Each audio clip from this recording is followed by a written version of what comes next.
नमस्कार। आपका अखबार के YouTube चैनल पर आपका स्वागत है। मैं हूं प्रदीप सिंह। आज संडे है तो संडे विशेष का दिन है। आज संडे विशेष में बात करेंगे गांधी परिवार के सेंस ऑफ एंटाइटलमेंट की। ये परिवार ये मानकर चलता है कि वो इस देश में सत्ता में रहने के लिए आया है, लेकिन मैं सोनिया गांधी, राहुल गांधी, प्रियंका की बात नहीं कर रहा हूँ और जवाहरलाल नेहरू की भी आज बात नहीं करूँगा। आज बात करूँगा इंदिरा गांधी की। इंदिरा गांधी और आज का मुद्दा जो है वो ये है कि इंदिरा गांधी क्यों चाहती थी कि लाल बहादुर शास्त्री प्रधानमंत्री न बने, देश के दूसरे प्रधानमंत्री जवाहरलाल नेहरू की मौत के बाद। क्यों वो चाहती थी कि गुलजारी लाल नंदा प्रधानमंत्री बने, क्या वजह थी? इंदिरा गांधी को क्या लगता था? उनको शास्त्री जी से क्या परेशानी थी? गुलजारी लाल नंदा के प्रति स्नेह था या कोई और दूसरी योजना थी या उनकी कोई और रणनीति थी? इन सब मुद्दों पर बात करेंगे, लेकिन शुरुआत करते हैं नेहरू जी की मौत के बाद के समय से। नेहरू जी के निधन के बाद कांग्रेस में इस बात की बड़ी चर्चा थी कि अब प्रधानमंत्री कौन होगा। बल्कि नेहरू के रहते हुए ही काफ़ी पहले से ये चर्चा होने लगी थी कि आफ्टर नेहरू हूँ, इसका सवाल, इस पर एडिटोरियल लेख, इस पर भाषण, सेमिनार बहुत होते थे। और उड़ीसा में जब उनको ब्रेन स्ट्रोक हुआ उसके बाद से ये चर्चा पूरा जोर पकड़ने लगी। लोगों को लगा कि अब वो ठीक नहीं हो पाएंगे, जो कि हुआ भी ऐसा ही। तो ये हुआ कि कौन होगा प्रधानमंत्री। तो कांग्रेस हाईकमान जो कहलाता था उसमें वर्किंग कमेटी में जो सदस्य थे, 5-6 सीनियर लीडर्स वो, और जो मुख्यमंत्री थे उनको एक तरह से हाईकमान की तरह उस समय ट्रीट किया जाता था। तो उस हाईकमान का ये मानना था कि नेहरू चाहते थे और चाहते हैं कि उनकी बेटी ही उनके बाद गद्दी संभाले। लेकिन ये कहे कौन, ये बोले कौन? नेहरू के रहते हुए तो इंदिरा गांधी को पार्टी का राष्ट्रीय अध्यक्ष बनाना आसान था, लेकिन उनके नहीं रहने पर कौन किस तरह से रिएक्ट करेगा किसी को कुछ पता नहीं था। दूसरा सवाल था कि क्या इंदिरा गांधी इसके लिए तैयार होंगी, जिस तरह का उनको सदमा लगा है। कुछ साल पहले ही फिरोज़ गांधी की मौत हुई थी, उसके बाद नेहरू जी की मौत। तो इन दोनों बातों को लेकर वहापोह था। तो चर्चा शुरू हुई। तो सबसे पहले तो गुलजारी लाल नंदा को जो है नेहरू जी के निधन के तुरंत बाद कार्यवाहक प्रधानमंत्री की शपथ दिला दी गई। उसके बाद 27 मई को उनका निधन हुआ है और 30 मई को लाल बहादुर शास्त्री इंदिरा गांधी के पास गए और कहा कि अब आप मुल्क संभाल लीजिए, यानी उनको प्रधानमंत्री बनने का ऑफ़र दिया। उन्होंने मना कर दिया। कांग्रेस के कुछ और नेताओं ने कहा, उनको भी मना कर दिया। और इसके बाद फिर रास्ता खुला कि इंदिरा गांधी जो है वो दौड़ से बाहर हैं, तो अब कौन होगा। 2-3 नाम थे। ये माना जा रहा था, कांग्रेस वर्किंग कमेटी के लोग मान रहे थे और कांग्रेस के सीनियर लीडर्स भी मान रहे थे, गुलजारी लाल नंदा इतनी आसानी से जगह खाली नहीं करेंगे। वो नेहरू की कैबिनेट में नंबर 2 की हैसियत में थे, होम मिनिस्टर थे, तो इसलिए उनका दावा बड़ा मजबूत था। उसके अलावा मोरारजी देसाई, जिनको सक्सेशन के प्लान से नेहरू के हटाने के लिए नेहरू जी की ही सलाह पर कामराज प्लान आया था और उनको हटाया गया था। उस समय शास्त्री जी को भी हटाया गया था, लेकिन बाद में जो है अब अपने स्वास्थ्य बिगड़ने के बाद शास्त्री जी को नेहरू वापस ले आए अपनी कैबिनेट में। तो लाल बहादुर शास्त्री, मोरारजी देसाई और गुलजारी लाल नंदा, ये 3 कंटेंडर थे। तो मोरारजी देसाई के अपने समर्थक थे जो उनका समर्थन इसलिए करते थे, उनको पसंद इसलिए करते थे कि वो बहुत ही ईमानदार व्यक्ति हैं। दूसरा, उनके पास एडमिनिस्ट्रेटिव एक्सपीरियंस है। वो बॉम्बे स्टेट के चीफ मिनिस्टर रह चुके थे जब गुजरात और महाराष्ट्र का बंटवारा नहीं हुआ था, और उसके अलावा काफ़ी लंबे समय से केंद्र में मंत्री रहे थे। तो इसलिए उनके पक्ष में बहुत से लोग थे। लेकिन कामराज और उनके साथियों को लगता था कि बहुत ही रिजिड है मोरारजी देसाई और उनके साथ काम करना मुश्किल होगा। उनको प्रधानमंत्री बना दिया तो फिर वो अपने को बॉस समझने लगेंगे और किसी की सुनेंगे नहीं। तो इसके लिए सब ने मिलकर ये तय किया कि सबसे बेहतर विकल्प जो है वो लाल बहादुर शास्त्री है। लेकिन उनको बनाया कैसे जाए, क्योंकि हाई कमान में और कांग्रेस वर्किंग कमेटी में, उसके बाहर मुख्यमंत्रियों में लाल बहादुर शास्त्री के समर्थक बहुत कम थे। तो कामराज ने एक प्लान बनाया। उन्होंने सीनियर लीडर्स से बात की और कहा कि कंसेंसस से तय हो। तो कंसेंसस कैसे तय होगा? तो कामराज का ही सुझाव था कि जितने कांग्रेस वर्किंग कमेटी के मेंबर्स हैं और जो चीफ मिनिस्टर्स हैं, उन सब से अलग अलग बात करेंगे कामराज, उनसे उनकी पसंद पूछेंगे और जिसकी मेजॉरिटी होगी, जिसको सबसे ज़्यादा वोट मिलेंगे, उसका नाम बताएंगे, फिर वो सर्वसम्मति से नेता चुना जाएगा। मुरारजी को समझ में आ गया कि ये उनको काटने का तरीका। उन्होंने विरोध किया, लेकिन उनकी सुनी नहीं गई, क्योंकि कांग्रेस वर्किंग कमेटी में उनके खिलाफ लोग ज़्यादा थे। कामराज और उनके साथियों का बहुमत था। तो ये प्लान शुरू हो गया। कामराज ने आखिर में सबसे बात करके बताया कि सब लोग जो है, ज़्यादातर लोग चाहते हैं कि लाल बहादुर शास्त्री प्रधानमंत्री हो। तो मुरारजी के जो करीबी लोग थे, उन्होंने कहा कि आपको चैलेंज करना चाहिए, आपको वोटिंग के लिए जो है जोर डालना चाहिए कि पार्लियामेंट्री पार्टी की मीटिंग में जो है वो मतदान हो। लेकिन मुरारजी ने कहा कि इससे पार्टी टूट जाएगी, और उन्होंने पार्टी के अनुशासन के नाम पर चुपचाप इसको स्वीकार कर लिया। उन्होंने फिर जब पार्लियामेंट्री पार्टी की मीटिंग हुई तो उसमें उनका नाम उन्होंने गुलजारी लाल नंदा ने उनके नाम का प्रस्ताव किया शास्त्री जी के, और मुरारजी ने उसका समर्थन किया। तो इस तरह से 2 जून 1964, 2 जून 1964 को लाल बहादुर शास्त्री प्रधानमंत्री बन गए। लेकिन इसके बाद भी शास्त्री जी का मार्ग निष्कंटक नहीं था। अब आप देखिए कि उनके बनने के बाद उनके बारे में लोगों की जो राय और उनसे जो अपेक्षाएं थी, खुद शास्त्री जी एक तरह से ओवरऑड थे नेहरू जी की पर्सनैलिटी से। उनको लग रहा था कि हर बात में, हर जगह उनकी तुलना नेहरू जी से होगी, उनकी लीगेसी से उनका मुकाबला है। तो इसलिए वो शुरू में थोड़ा जो है सकुचाते थे, थोड़ा इंट्रोवर्ट रहे। पार्लियामेंट में विजय लक्ष्मी पंडित ने जो है उनका मजाक भी उड़ाया, उनको कहा कि प्रिजनर ऑफ इंडिसीजन है, ये फैसला नहीं ले पाते हैं। लेकिन धीरे धीरे जब खुलने लगे शास्त्री जी, तो क्या हुआ? और उससे पहले इंदिरा गांधी की बात करना बड़ा ज़रूरी है। उन्होंने प्रधानमंत्री बनने से मना कर दिया। अब ये नेहरू गांधी परिवार की एक खूबी है कि जब बड़ा पद आता है तो लेने से मना कर देते हैं, जिम्मेदारी से पहले भागते हैं, लेकिन वो चाहते हैं उसको, और वो पद न मिले तब भी उसके अधिकार का इस्तेमाल करना चाहते हैं। ये जो आज आप देख रहे हैं, राहुल गांधी को, उससे पहले सोनिया गांधी को, मनमोहन सिंह के प्रधानमंत्री रहते हुए जिस तरह से डिफैक्टो प्राइम मिनिस्टर का काम कर रही थी, वो सब वही लिगेसी है इंदिरा गांधी की। तो उन्होंने मना तो कर दिया, लेकिन उनकी बायोग्राफर हैं कैथरीन फ्रैंक। उन्होंने जो किताब लिखी है, इंदिरा के नाम से है, the life of Indira Nehru Gandhi, ये कैथरीन फ्रैंक की किताब है। इसमें उन्होंने बड़े विस्तार में लिखा है कि उनकी इंदिरा गांधी की बड़ी करीबी मित्र थी डोरोथी नॉर्मन। उनसे उनका खतो किताबत बहुत चलता था, पत्र व्यवहार बहुत चलता था। अपने मन की बात अगर किसी को लिखती थी तो वो एक शख्स थी जिनसे उनकी करस्पॉन्डेंस बहुत ज़्यादा थी। तो उनको 2 साल से इंदिरा गांधी लिख रही थी कि न मेरा राजनीति में मन लग रहा है, न भारत में मन लग रहा है, मैं ये सब छोड़ के निकल जाना चाहती हूँ और एक सामान्य नागरिक की तरह जीवन बिताना चाहती हूँ, कहीं विदेश में रहना चाहती हूँ। और नेहरू जी की मौत के बाद भी उन्होंने इसी से संबंधित जो है, इसी तरह की बातों के साथ उनको चिट्ठी लिखी थी। तो इंदिरा गांधी ने प्रधानमंत्री बनने से मना कर दिया। तो कैथरीन फ्रैंक का कहना है कि उनको लगा कि भाई अगर वो जो लिख रही थी डोरोथी नॉर्मन को, वो जाहिर है कि सही बात थी, उनके मन की बात थी। लेकिन कुछ ही दिन में इंदिरा गांधी लाल बहादुर शास्त्री की कैबिनेट में शामिल होने को तैयार हो गई। जब कैबिनेट का ऑफ़र हुआ तो जाकिर हुसैन के जरिए लाल बहादुर शास्त्री ने पूछवाया कि वो कैबिनेट में आना चाहेंगी और कौन सा मंत्रालय चाहेंगी। तो कैथरीन फ्रैंक से तो कहा इंदिरा गांधी ने कि वो विदेश मंत्रालय चाहती थी, मांगा था उन्होंने, लेकिन उनकी बात गलत थी। उन्होंने कभी विदेश मंत्रालय मांगा नहीं।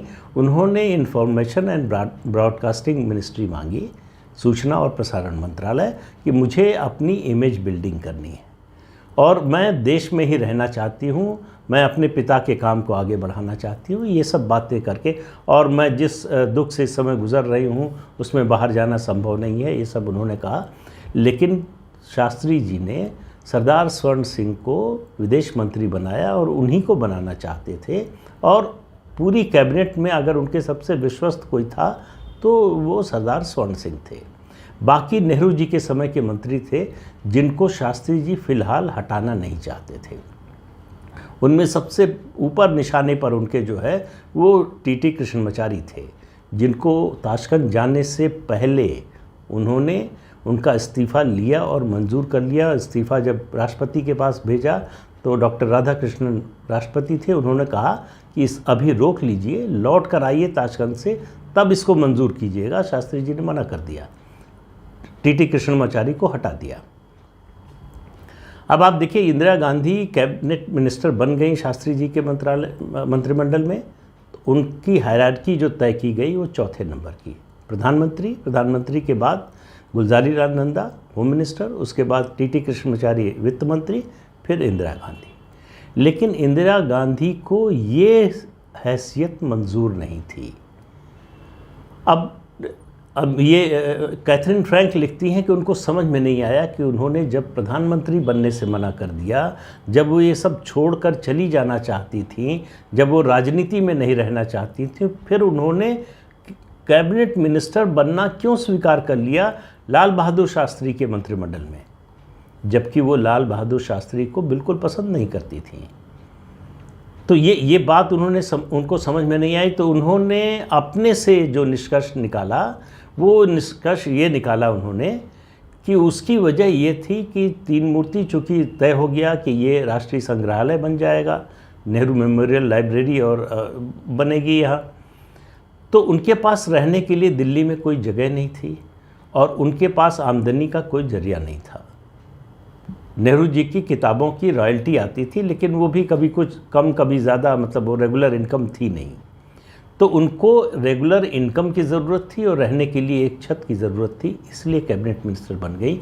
आप में से कोई इस बात को मान सकता है कि इंदिरा गांधी की स्थिति ऐसी हो गई थी कि उनको रहने की छत और महीने की आमदनी के लिए मजबूरन कैबिनेट मिनिस्टर बनना पड़ा शास्त्री जी के मंत्रिमंडल में।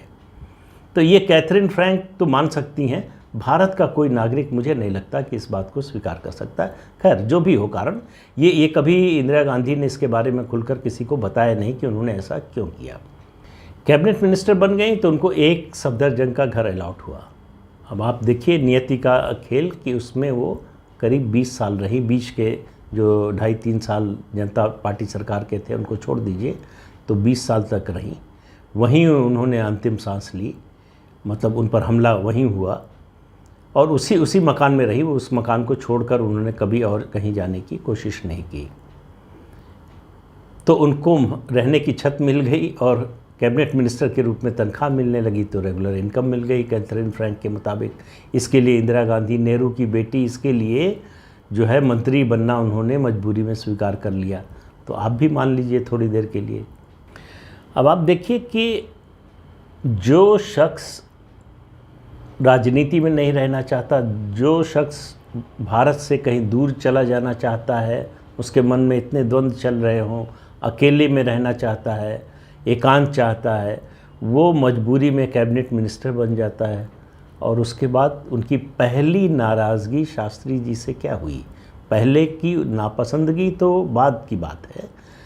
जो पहली सरकार में आने के बाद नाराज़गी हुई कि उन्होंने इंदर मल्होत्रा से कहा, सीनियर जर्नलिस्ट थे उस समय, उनसे कहा कि सरदार स्वर्ण सिंह को विदेश मंत्री बनाने से पहले शास्त्री जी ने मुझसे सलाह नहीं ली, मेरी मंजूरी नहीं ली। अब एक कैबिनेट मिनिस्टर अपने प्राइम मिनिस्टर के बारे में ये कह रहा है, तो ये कैबिनेट मिनिस्टर प्राइम मिनिस्टर के बारे में नहीं कह रहा है। ये नेहरू की बेटी होने का जो दंभ था वो बोल रहा था भारत देश के प्रधानमंत्री के बारे में, कि उनको अपना विदेश मंत्री किसे बनाना है ये वो अपने चौथे नंबर के मंत्री से पूछकर बनाएं। अब इससे आप इंदिरा गांधी और इस पूरे परिवार के माइंडसेट का अंदाज़ा लगा सकते हैं कि किस तरह से सोचते हैं।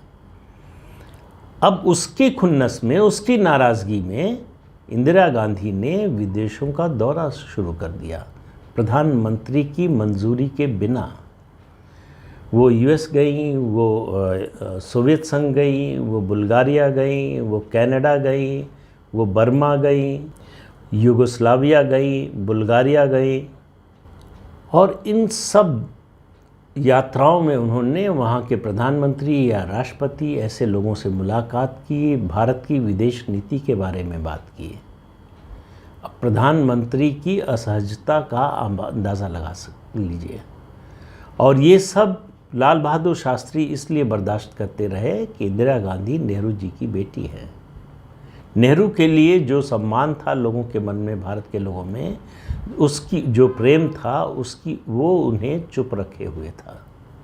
और वो जानते थे कि ये जो है सिलसिला बहुत दिन तक चलने वाला नहीं। लेकिन इंदिरा गांधी यहीं तक रुक गई होती तो भी गनीमत थी। 1965 मार्च 1965 में मद्रास, जो आज चेन्नई है, वहाँ भाषाई दंगे शुरू हो गए। क्यों शुरू हो गए? क्योंकि संविधान में ये व्यवस्था थी और है, अभी उसको हटाया नहीं गया। संविधान में ये व्यवस्था है कि संविधान लागू होने 1950 के बाद 15 साल में, 15 ईयर्स में, अंग्रेज़ी को हटाकर हिंदी को ऑफिशियल लैंग्वेज बना दिया जाएगा। उसी समय बनाया जा रहा था, लेकिन नेहरू उसके पक्ष में नहीं थे। नेहरू ने होने नहीं दिया। उनका 15 साल का समय मिलना चाहिए हिंदी के लिए तैयारी के लिए। वो एक बहाना था टालने के लिए। और ये दंगे शुरू हो गए क्योंकि तमिलनाडु के लोगों को लगने लगा कि अंग्रेज़ी को हटाकर हिंदी को ऑफिशियल लैंग्वेज बना दिया जाएगा भारत की। अब वो तमिल के लिए नहीं लड़ रहे थे। तमिल भाषा के लिए लड़ाई होती तो बात समझ में आती। अंग्रेज़ी के लिए लड़ रहे थे। तो जाहिर है कि उसका सीधा सीधा मतलब जो है वो पॉलिटिकल था। कुछ लोगों ने आत्मदाह कर लिया। कामराज और प्रधानमंत्री लाल बहादुर शास्त्री की मुलाकात हुई। दोनों ने तय किया कि थोड़े दिन शांति रखते हैं, इसको थोड़ा ठंडा होने देते हैं, फिर इस पर विचार करते हैं। लेकिन इंदिरा गांधी नहीं रुकी। उन्होंने फ़्लाइट पकड़ी दिल्ली से और सीधे पहुंच गई मद्रास। वहां जाकर जो आंदोलनकारी थे उनको सरकार के बिहार पर आश्वासन दिया कि हिंदी को ऑफिशियल लैंग्वेज नहीं बनाया जाएगा। अब आप देखिए, प्रधानमंत्री दिल्ली में बैठे हैं और इंदिरा गांधी को अच्छी तरह से मालूम था कि शास्त्री जी हिंदी के समर्थक हैं। वो प्रधानमंत्री रहेंगे तो हिंदी को लागू करेंगे, ऑफिशियल लैंग्वेज भारत की बनाएंगे। तो शास्त्री जी को नीचा दिखाना था, शास्त्री जी के खिलाफ स्टैंड लेना था और अपने पिता के समर्थन में शायद स्टैंड लेना था। इसलिए उन्होंने हिंदी के ऑफिशियल लैंग्वेज बनने का रास्ता ही बंद कर दिया। इससे शास्त्री जी बहुत ज़्यादा नाराज़ हुए और उन्होंने तय कर लिया कि ये सिलसिला ज़्यादा दिन तक नहीं चलेगा। उस समय जब लौट कर आई वो मद्रास से, तो इंदर मल्होत्रा ने फिर उनका इंटरव्यू लिया। उनसे पूछा कि आप प्रधानमंत्री को बताए बिना मद्रास चली गई, ये आश्वासन देकर आई। तो उन्होंने कहा कि मैं केवल आईएनबी मिनिस्टर नहीं हूँ, मैं नेशनल लीडर हूँ और जो चाहे कर सकती हूँ। आपको क्या लगता है कि मैं अगर आज इस्तीफ़ा दे दूँ तो ये सरकार बचेगी? फिर खुद ही जवाब दिया, बिल्कुल नहीं बचेगी। और अगला वाक्य, जो आखिरी वाक्य उन्होंने बोला, yes I have jumped over the prime ministers head, और कहा कि ज़रूरत पड़ी तो फिर ऐसा करूँगी। अब आप कल्पना कीजिए कि आज की तारीख में या किसी भी युग में, नेहरू के समय भी सरदार पटेल भी ऐसी भाषा बोल सकते थे क्या, या बोलते क्या? उनकी जो संस्कृति थी, उनका जो कल्चर था, उनका जो रहन सहन था और जिस तरह का व्यक्तित्व था, उतनी सख्ती, मतलब लौह पुरुष होने के बावजूद, नेहरू से सैकड़ों जो है मतभेद होने के बावजूद, इस तरह की भाषा सार्वजनिक रूप से सरदार पटेल भी नहीं बोल सकते थे, जो इंदिरा गांधी ने शास्त्री जी के लिए बोली। उन्हीं शास्त्री जी के लिए जिन्होंने प्रधानमंत्री बनना क्या, पार्लियामेंट्री पार्टी का लीडर बनने से पहले इंदिरा गांधी को ऑफर किया कि आप प्रधानमंत्री बन जाइए। तो ये थी इंदिरा गांधी। लेकिन समय कहते हैं, समय का चक्र जो है बड़ा अजीब तरीके से घूमता है और कई तरीके से घूमता है। ये बात मार्च की है और सितंबर अक्टूबर में भारत पाकिस्तान सीमा पर जो है वो तनाव बढ़ने लगा। आखिर में युद्ध शुरू हुआ, युद्ध में भारत विजयी हुआ और रातों रात लाल बहादुर शास्त्री देश के नायक बन गए। लोगों ने हाथों हाथ लिया, पूरे देश में शास्त्री जी की जय जयकार होने लगी और ये बात इंदिरा गांधी को बहुत ज़्यादा बुरी लगी। उनके मन में छटपटाहट बढ़ गई। उनको लगा कि बाजी उनके हाथ से निकल रही है। उसके बाद उन्होंने तय किया कि अब वो नया खेल खेलेंगे। उन्होंने अपनी एक कोठरी बनाई जिसमें 4 लोग थे। चौकड़ी थी दिनेश सिंह, राजा कालाकाकर, वो मिनिस्टर ऑफ स्टेट थे, मोरारजी के मंत्रिमंडल में विदेश राज्य मंत्री थे। अशोक मेहता डिप्टी चेयरमैन थे प्लानिंग कमीशन के, और उसके अलावा इंद्र कुमार गुजराल, जिनकी इंदिरा गांधी से दोस्ती हुई थी उनके बड़े भाई जो पेंटर थे उनके ज़रिए, उस वजह से करीबी थी। ये तीसरे सदस्य थे और चौथे सदस्य थे पत्रकार जर्नलिस्ट रोमेश थापर और बाकी ये 4 लोगों की चौकड़ी इंदिरा गांधी की सलाहकार बन गई। इनमें से इंद्र कुमार गुजराल और दिनेश सिंह लगातार इंदिरा गांधी को उकसाते रहे, शास्त्री जी के खिलाफ कुछ न कुछ करते रहने के लिए, उनकी स्थिति को असहज बनाने के लिए, उनको अस्थिर करने के लिए लगातार उकसाते रहे। तो इन लोगों के उकसावे में कुलदीप नैयर को, सीनियर जर्नलिस्ट और एडिटर रहे कई अखबारों के, उनको इंटरव्यू दिया इंदिरा गांधी ने और कहा कि शास्त्री जी जवाहरलाल नेहरू की समाजवाद की नीति और गुट निरपेक्षता की नीति से भटक रहे हैं। शास्त्री जी ने इसके पूरे संकेत प्रधानमंत्री बनने के बाद दिए थे। उन्होंने इकॉनमी को ज़्यादा लिबरलाइज करने की ज़रूरत समझी। उनको समझ में आ रहा था कि ये जो कोटा परमिट कंट्रोल का राज है, इससे देश की इकॉनमी नहीं बढ़ेगी। तो पहला कदम उन्होंने उठाया था, सीमेंट को डीकंट्रोल कर दिया। उसके अलावा देश के उद्योगपतियों को बुलाकर उनसे बात की, इन्वेस्टमेंट की बात की। उसके अलावा अपने अधिकारियों से कहा पीएमओ के कि प्लान बनाएं जिससे और ज़्यादा लिबरलाइज किया जा सके इकॉनमी को। और ये सब प्लान उन्होंने कहा कि ताशकंद जाने वाले थे जब वो, तो लौट कर आऊँगा तो इनको इम्प्लीमेंट किया जाएगा। एक तरफ वो इस सब की तैयारी कर रहे थे, दूसरी तरफ इंदिरा गांधी उनके खिलाफ मोर्चा खोलने की तैयारी कर। तो शुरू में मैंने जो सवाल उठाया था कि क्या वजह थी कि इंदिरा गांधी चाहती थी कि शास्त्री जी के बजाय गुलजारी लाल नंदा प्रधानमंत्री बने। कैथरीन फ्रैंक ने उनसे पूछा तो उसका उन्होंने जवाब कुछ और दिया था। उन्होंने कहा कि नहीं, मुझे लगा कि वो गुलजारी लाल नंदा कह रहे थे कि उनको कुछ दिन और प्रधानमंत्री रहने दिया जाए, इसलिए मैंने उनका समर्थन किया था। लेकिन वजह दूसरी थी। उनको मालूम था गुलजारी लाल नंदा को हटाना आसान होगा और ख़ुद गुलजारी लाल नंदा भी ज़्यादा समय तक प्रधानमंत्री नहीं रहना चाहते, खुद ही वो कुछ दिन की मोहलत मांग रहे हैं। तो इंदिरा गांधी को मालूम था कि उनको प्रधानमंत्री तो बनना है।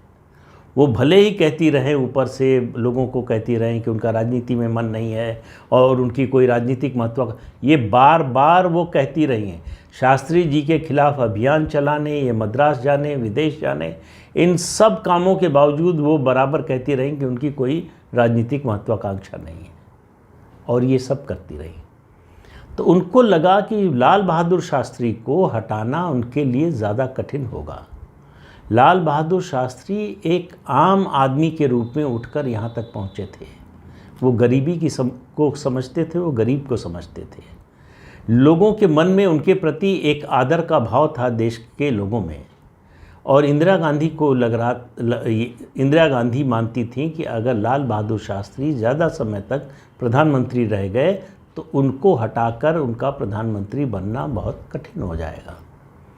इसलिए वो चाहती थी कि किसी भी सूरत में लाल बहादुर शास्त्री प्रधानमंत्री न बने, और बन गए तो फिर उनको अस्थिर करने की उन्होंने कोशिश शुरू कर दी। उसके लिए अपनी कोठरी बनाई, अपने लोग बनाए, शास्त्री जी के खिलाफ अभियान चलाना शुरू किया, ये सब किया। इसी बीच में ताशकंद जब वो गए, जनवरी जनवरी 1966 के पहले हफ्ते में शास्त्री जी वहाँ से लौट कर नहीं आए, उनका पार्थिव शरीर आया। रात में 1:30 बजे इंदिरा गांधी के घर के टेलीफोन की घंटी बजी। उनके प्राइवेट सेक्रेटरी जो थे NK शेषन, उन्होंने कहा कि ऐसा ऐसा हुआ, अभी आधे घंटे पहले ताशकंद में शास्त्री जी का निधन हो गया है। और राष्ट्रपति भवन में शपथ ग्रहण समारोह होने जा रहा है। गुलजारी लाल नंदा वहाँ पहुँच चुके थे, इंदिरा गांधी पहुँची और TT कृष्णमाचारी पहुँचे। सिर्फ ये 2 लोग थे गुलजारी लाल नंदा के अलावा। रात में 3:15 बजे या सुबह 3:15 बजे कहिए, गुलजारी लाल नंदा को कार्यवाहक प्रधानमंत्री की फिर से शपथ दिलाई गई। 4 बजे इंदिरा गांधी अपने घर लौटी, 1 सफदरजंग रोड, और लौटते ही पहला फ़ोन किया रोमेश थापर को, बुलाया कि तुरंत आ जाओ। इंदिरा गांधी नहीं चाहती थी कि इस बार कोई चूक हो, कोई और प्रधानमंत्री बन जाए। इस बार वो प्रधानमंत्री का पद मना करने के भी मूड में नहीं थी, लेकिन आदत से मजबूर कि हम तो त्याग करते हैं, हम तो पद चाहते नहीं, हम सत्ता चाहते नहीं। तो उन्होंने पलटकर रोमेश थापर से ही पूछा कि आपको क्या लगता है क्या करना चाहिए। तो उन्होंने कहा आप क्या करना चाहती हैं। इंदिरा गांधी ने नहीं बताया, उन्होंने कहा कुछ नहीं। तो वो चाहती थी कि रोमेश थापर कहें कि आप प्रधानमंत्री बनने का प्रयास कीजिए, कोशिश कीजिए। और इंदिरा गांधी प्रधानमंत्री बनना चाहती थी और प्रधानमंत्री बनी। जब शास्त्री जी का पार्थिव शरीर आ रहा था, पालम एयरपोर्ट पर हज़ारों लाखों लोगों की भीड़ थी पूरे शहर में, दिल्ली शहर में। उस समय वहाँ पर एयरपोर्ट पर एक व्यक्ति धोती कुर्ता, सर्दी के महीने में धोती कुर्ता चप्पल पहने हुए, वो एक कोई ज्योतिषी थे बड़े, उनसे साथ में खड़े कांग्रेस के एक बड़े नेता ने पूछा कि क्या होने वाला है। तो उन्होंने एक ही वाक्य बोला, हैट्रिक लगने वाली है। बाद में इसका मतलब लोगों को समझ में आया कि नेहरू जी इलाहाबाद से थे, शास्त्री जी इलाहाबाद से थे और इंदिरा गांधी इलाहाबाद से थी। इलाहाबाद से तीसरा प्रधानमंत्री बनने जा रहा है। तो इंदिरा गांधी प्रधानमंत्री बन गई।